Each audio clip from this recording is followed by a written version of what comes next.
Good evening.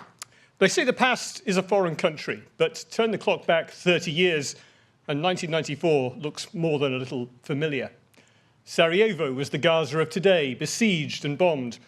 Russian troops were again on maneuvers, then invading Chechnya, and the world watched and did nothing in Africa as 800,000 people were slaughtered in Rwanda. On the other hand, it was also the year the leaders of Israel and Palestinians were awarded the Nobel Peace Prize. But in the years since the Trust was founded, we've helped more than 3,300 freelance journalists, over 300 this year alone. We've seen wars in Sierra Leone, Kosovo, Afghanistan, Iraq, Libya, Syria, Ukraine, Yemen, and Sudan, each taking a terrible toll on journalists and stretching the Trust to the limits of its capacity. But in those 30 years, there has never been a year like this. More countries are involved in more conflicts today than at any time since the end of the Second World War. A record number of journalists and media workers have been killed in the past 12 months, at least 137 in Gaza alone, according to the Committee to Protect Journalists. Among them, 129 Palestinians, 6 Lebanese killed by Israel, and 2 Israelis killed by Hamas. 72 journalists have been killed since January, 29 of them were freelancers. And it doesn't stop there.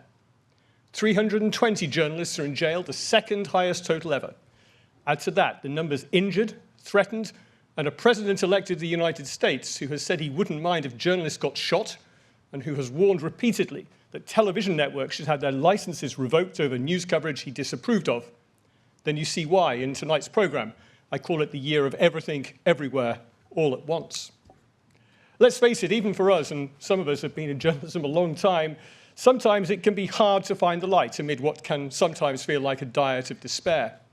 We all need hope to believe that tomorrow will be a brighter day. And tonight is about doing just that, finding hope. It comes from the courage of those we honor this evening, inspiring individuals who faced down those who wanted their voices silenced, ensuring accountability and enabling justice. And there's a lesson in that for all of us. This is a moment, a call to action for journalism and for journalists, to fight those who try to delegitimize us, to fight for the public's trust, and to fight in defense of this business that we love. It's why we've been thinking hard about how the Trust engages not just the producers of journalism, but its consumers too. At Rory Peck, our mission is not simply to protect freelance journalists, important as that is. We do so to ensure that as many people as possible have access to independent journalism, the facts we all need to understand the world and to make decisions about our future. What we do won't change. We will always support freelancers. How we talk about it must, to make it relevant to a wider audience. Because by protecting freelance journalists, we're protecting freedom of expression and democracy. We're protecting independent journalism. And that's how we'll position ourselves with the public. We can only do that with your help.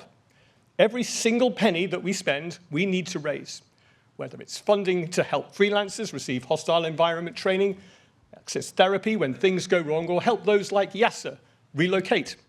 A Pulitzer Prize-winning photographer from Gaza, thanks to your help, he's now rebuilding his life in Egypt along with his family. And in recent months, I've met countless people who've told me how the Trust stood by them when they needed help the most. But for all those like Yasser who we can help, there are many more that we can't. In fact, this year, so many people needed our assistance, our crisis fund was fully spent by August. And reading the stories of those who've turned to us, knowing that we don't have the money to help, is heartbreaking. Journalism isn't like any other job. There is something special that connects us. It's why, despite the terrible stories we cover and the professional rivalry, at the end of a grueling day, we'll raise a glass together and we have each other's backs. But we also need to have the backs of colleagues who need us now.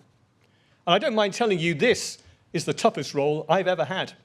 And I want to pay tribute to my 2 predecessors, Tina and Clotilde. They and their teams built Rory Peck into what it is today. That they made it look so simple is an indication of just how good they were. But if we are to do more, we need you to help us. 2/3 of the journalists who remain in Gaza are freelancers. 88% of them have seen their homes destroyed. 1/3 of them have been displaced 8 times. And as winter approaches, 60% of them are living in tents. Think about that and the other journalists around the world next time you have a cup of coffee. On your seats, as you arrived, you'll have found a postcard. On the back, there's a QR code. Scan it, and it will take you to our donation page.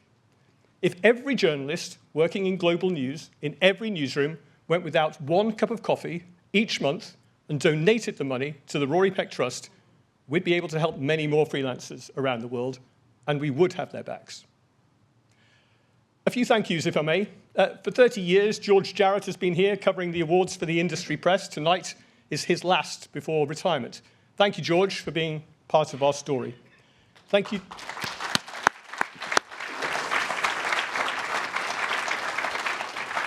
Thank you, too, to our sponsors this evening, to Sony, who've been with us since the start, to the Google News Initiative, to AP, the Swedish Embassy, and Dataminer, who sponsored our cocktail reception and the post-awards party.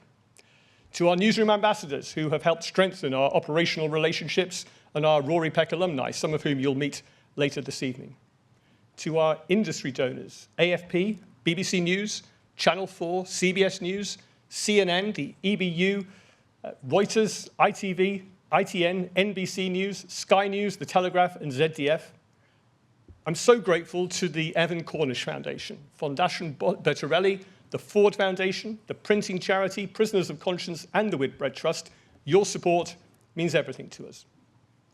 And to the small but mighty Rory Peck team, without whom none of what we do would be possible, thank you.